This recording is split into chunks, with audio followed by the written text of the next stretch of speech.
Welcome back to my channel teman-teman. Kembali lagi di channel saya di Cipto Hara TV. Dan perbincangan kita sebelumnya, pembahasan sebelumnya itu adalah tentang perceraian dalam rumah tangga.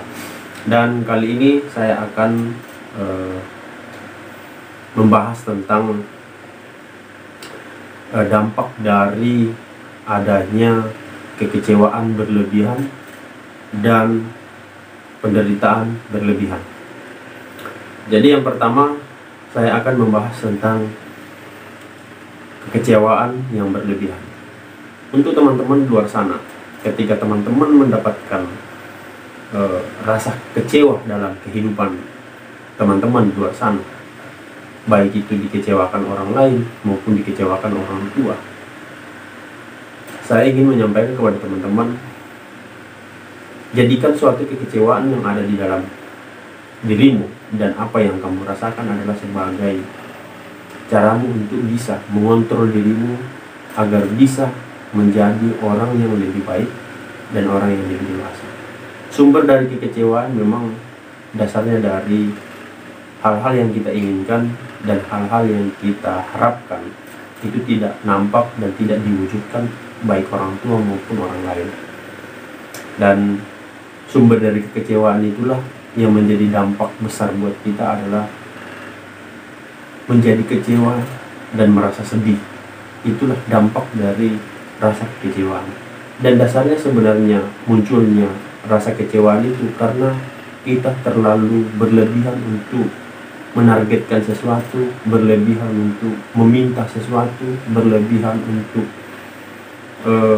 ingin mencapai sesuatu. Itulah dasar-dasar sumber kekecewaan, dan dampaknya akan menjadi suatu kesedihan besar buat diri kita. Jadi buat teman-teman di luar sana, ketika kalian merasakan dikecewakan orang lain, kalian harus bisa melihat dari segi pandang dewasa kalian. Harus kalian lebih banyak bertanya dalam diri kalian sendiri, apa penyebabnya terjadi ini dan apa yang telah terjadi membuat saya kecewa. Itu dari dampak dari kekecewaan. Dan kekecewaan juga bisa membuat kita lebih parah lagi untuk bisa berbuat lebih kejam lagi karena adanya kekecewaan. Jadi hati-hatilah dan jadikanlah rasa sedihmu, rasa yang dikecewakan orang lain maupun orang tua itu sebagai awal dari kedewasaan. Itu yang saya bisa sampaikan kepada teman-teman. Terus kedua adalah penderitaan. Dampak dari penderitaan ini kita alami itu bukan karena tidak ada penyebabnya. Penderitaan bisa juga kita dapatkan, dan dampak penderitaan kita bisa dapatkan dari pendahulu-pendahulu kita, orang tua kita, kesalahan orang tua, kesalahan pendahulu kita. Kita bisa mendapatkan dampak penderitaan itu. Dan contoh kecilnya ketika kita mendapatkan dampak penderitaan, yaitu ketika orang tua tidak bisa menyelesaikan tanggung jawabnya di dalam rumah tangga. Dan penderitaan akan kita bisa dapatkan ketika orang-orang yang kita rasakan, orang-orang yang kita senangi, dan orang-orang yang kita sayangi itu pergi dan meninggalkan kita. Itu adalah dampak dari penderitaan. Karena penderitaan adalah hal-hal yang dimana kita harus perjuangkan, harus kita raih. Kita harus bisa meraihnya dengan rasa kesedihan dan rasa penderitaan.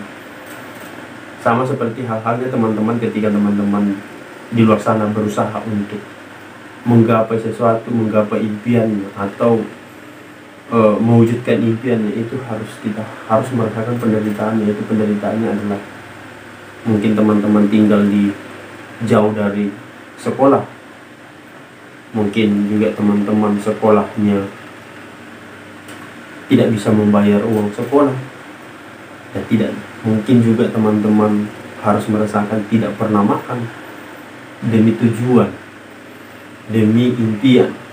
Yang ketiga adalah kesedihan. Dan ya, kesedihan. Kesedihan itu dasarnya dari kebahagiaan. Adanya kesedihan karena adanya kebahagiaan. Dampak dari kesedihan itu karena adanya penderitaan, adanya kekecewaan. Dan kesedihan adalah sumber dari dua kesedihan dan penderitaan itu. Itu menjadi dampak besar, dan kita bisa kita bisa mengeluarkan ekspresi lewat kesedihan itu. Tapi di sini saya bisa memberikan masukan dan memberikan saran kepada teman-teman.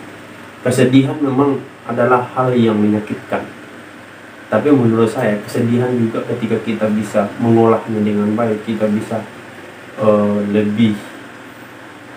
lebih memahami kesedihan itu dasarnya dari mana, kita pasti bisa melewati, dan itu bisa menjadi suatu kedewasaan baru buat kita untuk bisa lebih memahami orang lain di luar sana.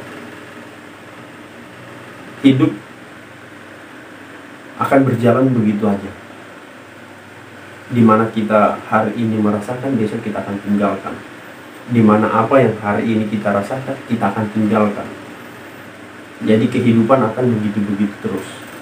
Jadi penderitaan, kekecewaan, terus kesedihan adalah salah satu paket buat kita lebih baik lagi, bisa kita lebih berjuang lagi untuk mencapai tujuan kita, mencapai impian yang kita inginkan. Tidak ada orang yang menginginkan akan menderita terus. Tidak ada orang yang mau menginginkan dia bersedih terus. Tidak ada orang yang menginginkan untuk dikecewakan terus. Dari kekecewaan, kesedihan, dan penderitaanlah orang bisa bertumbuh lebih dewasa, orang bertumbuh lebih baik lagi dan bisa sukses karena adanya penderitaan, kekecewaan, dan kesedihan. Kalau ini tidak ada dan kalian tidak mengolahnya dengan lebih baik lagi, merubah sudut pandang kalian akan tidak mendapatkan apa yang kalian inginkan. Tidak ada impian didapat dari kebahagiaan, pasti dari kesedihan, penderitaan, dan kekecewaan dulu, supaya kalian bisa mendapatkan kebahagiaan yang kalian inginkan. Kebahagiaan orang tua yang kalian dapatkan itulah dasar dari pelajaran yang perlu kalian amati. Jadi tetap percaya bahwa Tuhan tidak akan pernah meninggalkan kalian. Tuhan tidak akan pernah menutup mata ketika kalian berusaha. Ketika kalian melawan dampak dari penderitaan, dampak dari kesedihan, dampak dari kecewaan. Tuhan memberikan semua ini untuk kita rasakan, untuk kalian rasakan, agar kalian bisa memahami satu sama lain dan kalian bisa belajar lebih dewasa dan selalu berharap kepada Tuhan, bukan berharap kepada manusia. Dan pesan saya, jangan pernah berharap kepada manusia. Jangan terlalu berharap berlebih. Ketika kalian membantu, ketika kalian membantu orang lain, lupakan ketika kalian sudah membantunya. Jangan pernah berharap untuk kalian bisa dibantu. Ketika kalian suatu saat membantu orang lain dan kalian dibantu, biarkanlah dia membantu kalian karena memang dia tulus membantu kalian, bukan karena kalian berharap lebih daripada dia. Banyak orang yang membantu orang lain, tapi dia berpikir ketika suatu saat nanti saya akan dibantu. Itu salah. Jangan pernah seperti itu. Bantulah orang lain dan lupakan setelah itu, agar ketika kalian membantu mereka dan mereka sukses atau tidak sukses, kalian tidak akan kecewa dan kalian tidak akan belajar untuk mengharap kepada mereka. Membantu orang lain bukan berbicara tentang apa yang harus kamu harapkan dari ketika dia sukses. Membantu orang lain bukan berbicara tentang apa yang harus kamu inginkan ketika dia sukses. Tapi seharusnya ketika kamu membantu, itulah kewajiban kita untuk saling membantu sesama manusia, baik keponakan, keluarga, saudara, orang tua. Itulah kewajiban kita untuk saling membagi, membantu sesama manusia. Jadi jangan mulai dari apa yang kamu inginkan, dari mereka yang sudah kamu bantu. Jangan kamu memulai kebaikanmu untuk supaya berharap untuk mereka membantu kamu lagi nanti. Biarkan Tuhan yang bekerja di dalamnya, biarkan Tuhan yang mengolah semuanya. Berharap agar kamu tetap dilindungi Tuhan di dalam kehidupanmu. Dan Tuhan tidak akan pernah diam, dan Tuhan tidak akan pernah tutup mata untuk melihat orang yang tulus untuk membantu. Ya.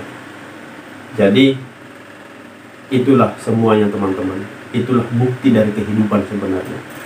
Yang saya bahas hari ini adalah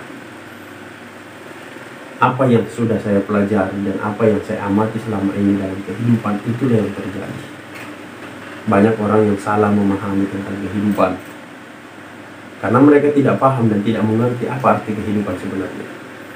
Arti kehidupan sebenarnya adalah di mana kamu betul-betul tulus, ikhlas untuk bisa membantu orang lain tanpa pengharapan dan tanpa timbal balik untuk mereka.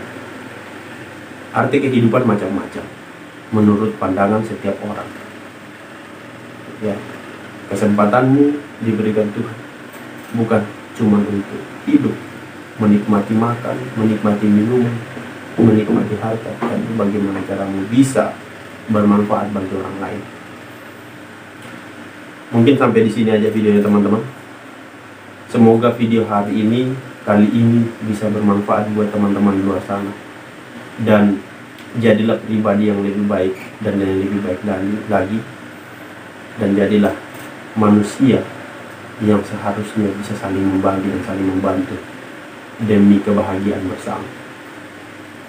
Bagi teman-teman yang suka dengan video ini, bisa bagikan dan di-share bagi teman-temannya. Dan bagi teman-teman yang tidak suka dengan video, silahkan di-scroll dan tinggalkan. Dan jangan lupa di-share, di-subscribe. Goodbye, sampai ketemu di video selanjutnya. Selamat menikmati.